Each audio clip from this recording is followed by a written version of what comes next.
করছি। Activity 13 KY201 light sound deactivate sensor circuit.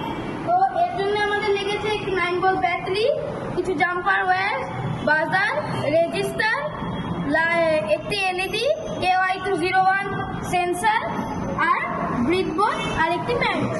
তো চলুন শুরু করা যাক।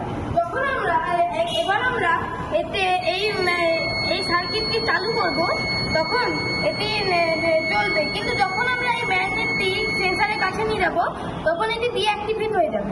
কিন্তু যখন আমরা আবার নিয়ে আসবো ম্যাগনেটটাকে এখানে, তখন আবার জ্বলবে, কিন্তু আবার আমরা যখন নিয়ে আসবো তখন কিন্তু লাইট বন্ধ হয়ে যাবে এবং সাউন্ড আসবে। Thank you.